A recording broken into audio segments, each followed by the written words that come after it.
사사기 6장에서 미디안이 등장하는데 미디안의 등장은 결국 이스라엘의 하나님 말씀의 불순종으로부터 시작되었습니다.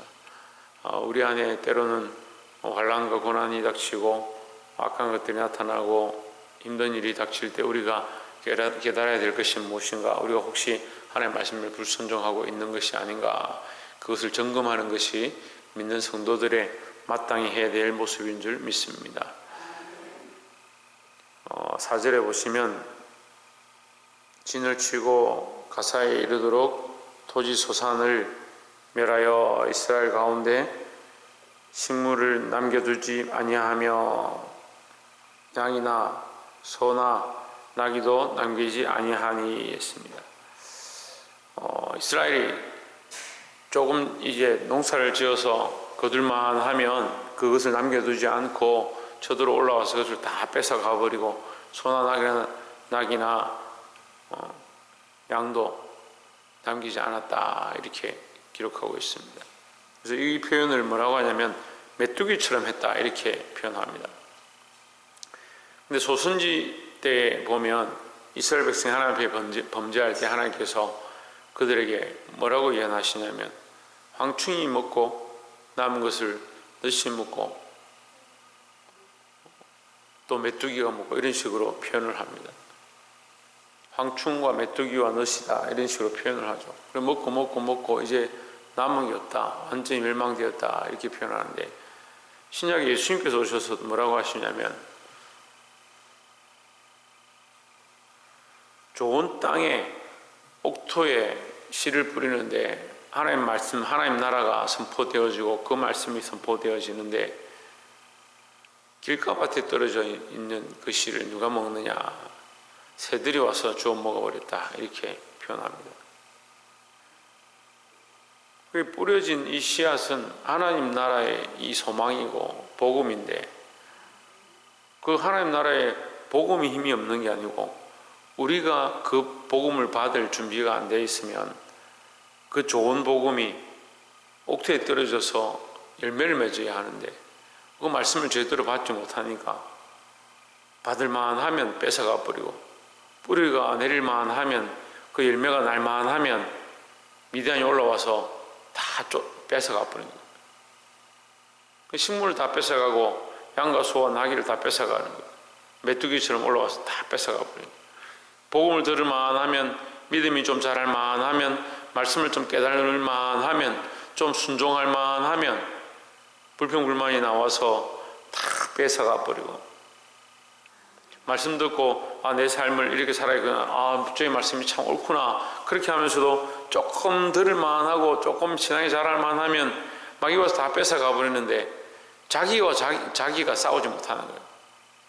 내가 내 안에 있는 이 연약함들이, 내 안에 있는 이 딱딱함들로 인해서 마른 땅이 되지 않도록, 또 복음을 들어서 내가 그 복음이 내 안에 자랄 수 있도록 몸부림쳐야 되는데 나 스스로 가시 덤불이 나온다, 돌짝밭이 되어버린다. 그게 누가 하고 있는지를 모르는 거예요. 자꾸 마귀에게 핑계대고 세상에 핑계대고, 세상이 이러니까 내가 어떻게 신앙생활 하겠습니까? 세상이 자꾸 이렇게 하라고 하는데 나는 말씀대로 살고자 하는데 잘 안 되지 않습니까? 핑계대는 거예요. 결국은 누가 해야 되냐? 내가 믿음으로 살아서 내가 믿음으로 싸우는 수밖에 없는 거예요. 하나님께서 우리에게 이 좋은 복음을 주셨습니다. 문제는 누굽니까? 우리가 이 복음을 받느냐 받지 않느냐. 어떤 사람들은 복음을 조금 받습니다. 그 말씀 아멘하고 받아요. 그래서 그렇게 살아야겠다 계획도 잡습니다. 근데 한 번, 두 번 살아보고 잘 안 되면 뭐라고 하냐면 후회하는 겁니다. 자기 스스로. 내가 괜히 말씀대로 살았구나, 내가 괜히 순종했구나, 그런 착각까지 하는 거예요. 이스라엘 백성들이 하나님의 역사를 보지 못한 게 아니고 하나님 하시는 일들을 보지 못한 게 아닌데, 하나님 역사가 조금 나타나면 계속 그 말씀대로 살면 되는데 돌아서서 아세라를 섬기고 이방신을 섬기고 하나님을 떠난다는 거죠. 그러니까 어떻게 됩니까? 그들의 소산이 다 빼앗긴 바 된다. 우리도 마찬가지입니다. 여러분 정신을 차리고 하나님 앞에 붙어 있기를 주의 이름으로 축복합니다. 11절에 여호와의 사자가 아비에셀 사람 요아스에게 속한 오브라에 이르러 상수리 나무 아래 앉으니라. 마침 요아스의 아들 기드온이 미디안 사람에게 알리지 아니하려 하여 밀을 포도주 틀에서 타작하더니 있습니다. 이 장면이 어떻게 보면 이 아브라함이 상수리 나무 아래에서 이 하나님의 사자가 지나가는 것을 보고 영접해서 대접하는 모습과 이렇게 결부되어지는 것처럼 보이는데, 여기 여호와의 사자가 등장하죠. 이제 창세기 할 때 제가 설명을 했었습니다. 여호와의 사자가 등장하는데 나중에 여호와가 또 등장합니다. 여호와께서 그에게 말씀하시죠. 그 기드온이 뭐라고 하냐면 내가 죽게 되었다. 내가 이사야가 고백하는 것처럼 내가 이 죄인들 중에 내가 육신에 거하면서 하나님을 배웠습니다. 그런데 입이 부정한 백성들 중에 거하면서 내가 하나님을 배웠으니 나는 이제 죽게 되었다. 이렇게 두려워하죠. 근데 여호와께서 그에게 말씀하십니다. 두려워하지 마라. 이렇게 말씀하시죠. 여호와의 사자가 등장하고 여호와가 등장하는데 여호와께서 말씀하시는데 이게 여호와의 사자는 뭐고 여호와는 뭐냐? 제가 전에도 계속 말씀드렸지만 이게 신학적으로 연약할 때는, 신학적으로 우리가 연약할 때는 여호와의 사자에 대한 개념을 잘 몰랐는데, 여호와의 사자는 예수 그리스도의 모양을 보아야 합니다. 예수 그리스도의 모양으로 알아야 되는 거죠. 예수 그리스도는 창세 때부터 계셨다. 그죠? 내가 태초부터 아버지와 함께 있었고 이렇게 했으니까, 그럼 태초부터 계신 그분은 뭐 했느냐? 아무것도 안 하고 있다가 갑자기 이 땅에 육신으로 오셨느냐? 그렇게 보는 우리가 그것 때문에 참 오해를 많이 했습니다. 근데 하나님의 출현이다. 하나님의 나타나십니다. 예수 그리스도는 하나님의 출현이고 성령은 뭐요? 하나님에게서 나온 것이다. 하나님에게서 나온 것이다. 하나님에게서 보냄을 받은 이라고 얘기하죠. 예수님께서 성령 보혜사는 하나님에게서 보냄을 받은, 하나님께로부터 나온 것은 성령이고 하나님으로부터 출현되어진 나타난 존재는, 그러니까 우리의 시각적으로 우리에게 보여주신 존재, 하나님의 형상은 예수 그리스도고 하나님에게로부터 보냄을 받은 영은 성령인 거죠. 두 분 다 어디서 왔느냐? 하나님께로부터 온 거야. 하나님이시고 그 하나님으로부터 우리에게 오신 분이다. 그래서 이 구약에 나타나 있는 나타나 있는 여호와의 사자, 아브라함에게도 그 상수리 나무 아래 그에게 만나주시고 그의 음식을 먹고 내가 너에게 이것을 숨기겠느냐 했던 그분도 뭐냐? 그분도 예수 그리스도예요. 그런데 구약에서는 그를 예수 그리스도라 지칭하지 않습니다. 왜냐하면 그리스도의 이름은, 예수의 명칭은 마리아가 잉태되어지고 그에게 예언되어졌기 때문에 그전에는 그리스도라고 부르지 않죠. 그러니까 이 표현할 방법이 없는 거예요. 지금 우리가 성자구나 이렇게 알죠. 성부, 성자, 성령이 한 분이시구나 이렇게 우리가 믿고 있고 알고 있지만 그때 당시에는 알지 못하니까 여호와의 사자다. 기드온이 볼 수 있도록 출현되었다. 그래서 이 범죄한 인생 가운데 누가 찾아오시느냐? 예수 그리스도께서 찾아오신다라는 거죠. 그 예수 그리스도께서 찾아오셨으니까 그 범죄한 인생 가운데 유일한 희망은 누구냐? 예수 그리스도라는 거죠. 우리 인생의 유일한 통로와 유일한 방법은 누구냐? 예수 그리스도밖에 없습니다. 우리 안에 있는 이 참 썩어 빠진 습관이 뭐냐면 유교적 습관입니다. 자꾸 내가 뭘 하면 된다라고 생각하는 거죠. 그럼 우리 목사님, 우리가 아무것도 안 하면 됩니까? 우리가 해야 하지만 우리가 한 것이 공로가 아니고 우리가 한 것이 통로가 아니고 우리가 한 것이 길이 아닙니다. 우리는 그 진리를 통해서 그 위로 걸어가는 거죠. 어제 우리 청년들하고 성경 공부를 했는데 하나님과 우리 사이에 다리를 놓았다. 누가 나왔느냐? 예수 그리스도께서 다리를 놓으셨다. 그럼 우리는 어디로 갈 수 있냐? 예수 그리스도의 그 다리를 통해서 하나님께로 가는 겁니다. 다리가 놓아져 있는 그 다리 위로 걸어갔기 때문에 우리가 이것을 하나님과 연결했다라고 할 수 있는 게 아니에요. 우리는 하나님과 연결한 존재가 아닙니다. 하나님과 연결한 것은 그리스도고 우리가 하는 게 없는 거죠. 그 다리가 이미 만들어졌기 때문에 그 다리가 존재하기 때문에 그 위로 걸어가는 거죠. 그래서 우리가 그 위로 걸어갔기 때문에 우리가 진리고 진리를 향한 것이고 그 길로 걸어간 것이고 우리가 생명이고 아닙니다. 그 생명 대신 그리스도 위로 걸어간 것이고 그 진리 대신 그리스도를 따라서 살아간 것이고 주님이 가신 그 길을 따라간 것뿐이지 다리 위로 걸어간 사람이 나는 다리를 만들었다 할 수 없는 겁니다. 우리는 아무것도 안 했어요. 그 다리가 없으면 갈 수 없는데 자꾸 우리가 한 것처럼 착각하는 거예요. 이 범죄한 인생의 유일한 통로는 뭐냐? 예수 그리스도밖에 없습니다. 교인들이 보면 이 조금 성경을 알고 좀 하나님 말씀을 알고 신앙생활 오래 하면 교만해지더라고요. 그래서 제가 보니까 왜 교만해질까 이런 생각을 해보니까요.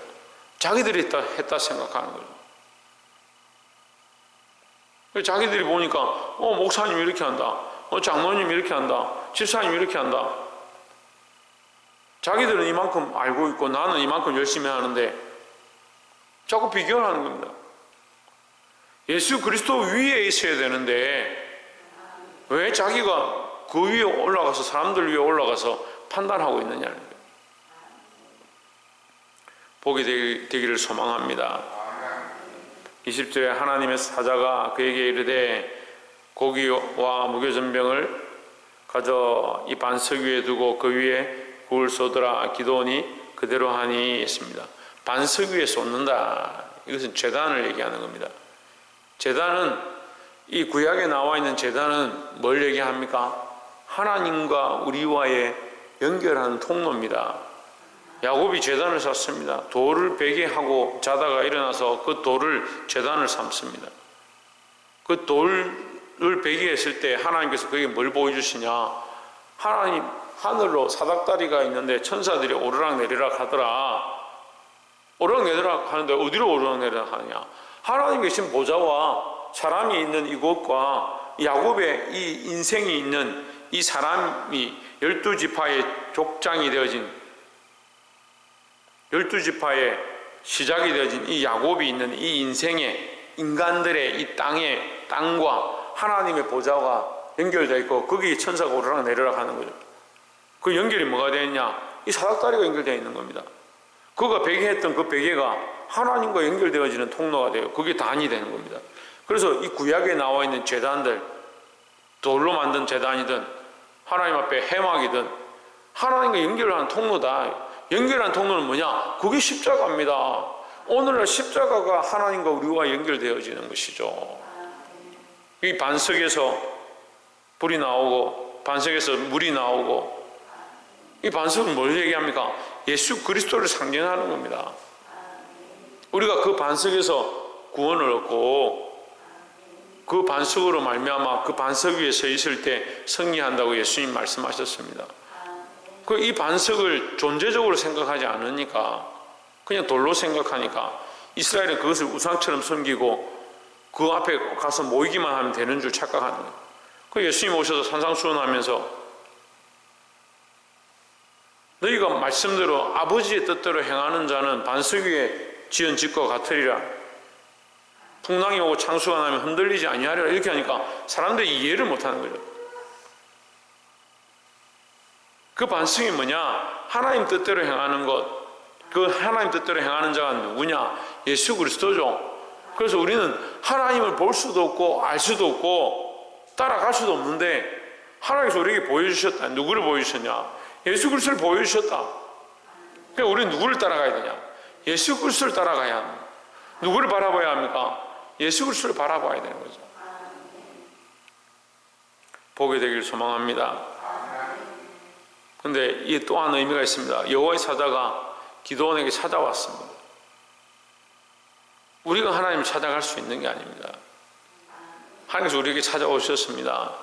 예수 그리스도를 보내주셨습니다. 우리가 믿어 구원을 얻었다 생각하는데 믿을 대상이 우리에게 나타났고 가르쳐 주셨기 때문에 우리가 믿는 것입니다. 그 전적 하나님의 은혜인 줄 아시기를 주의 이름으로 축복합니다. 여러분 제발 교만하지 말고 자기 스스로 높아지지 말고 아이고 우리가 언제 높아졌습니까? 우리가 언제 교만했습니까? 우리 인생이 원래 교만합니다. 원래 하나님 없이 되는 줄 알고 하나님 없이 살아와도 괜찮다라고 착각하고 사는 거죠. 이것이 주의 은혜인 줄 늘 기억하고 겸손하게 엎드러지시기를 주의 이름으로 축복합니다. 28절에 보시면 성읍 사람들이 아침 일찍 일어나 본즉 바알의 단이 해파되었으며 단 곁에 아세라가 찍혔고 새로 쌓은 단 위에 그 둘째 수소를 드렸는지라 했습니다. 기드온이 명령을 받고 올라가서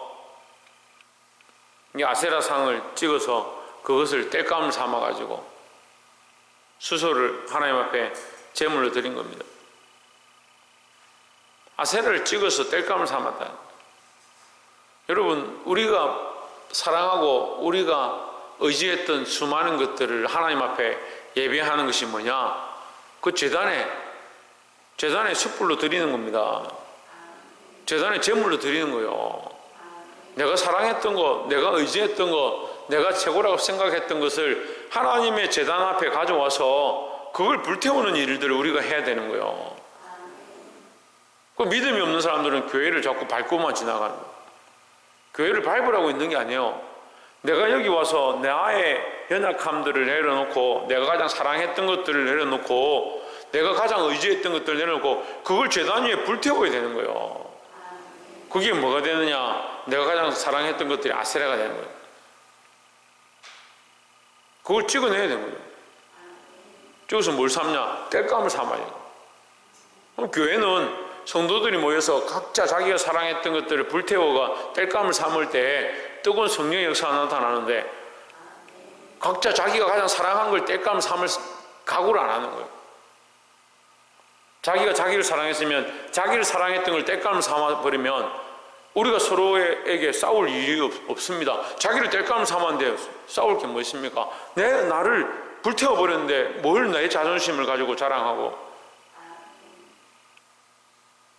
믿지 않는 사람들이 모이면 무슨 얘기하냐? 자식이 잘 되고 어느 학교 갔고 나에게 무슨 명절이라고 선물 가져왔고 어버이날이라고 카네이션 달아줬고 그 자랑할 게 그런 거밖에 없습니다. 근데 교회가 썩기 시작하면 뭐하냐? 그런 거 자랑합니다. 자기가 가장 사랑하는 거 그거 자랑하죠. 그래서 교회에 뭘 세웁니까? 아세라를 세우는 겁니다. 여러분 두려워해야 합니다. 세워진 자들도 자기가 서려고 하면 안 됩니다. 절대 내가 설 수가 없습니다. 우리는 그 다리 위에 지나갈 뿐이죠. 예수 그리스도가 주인이시고 이 교회는 하나님이 주인이라는 거죠.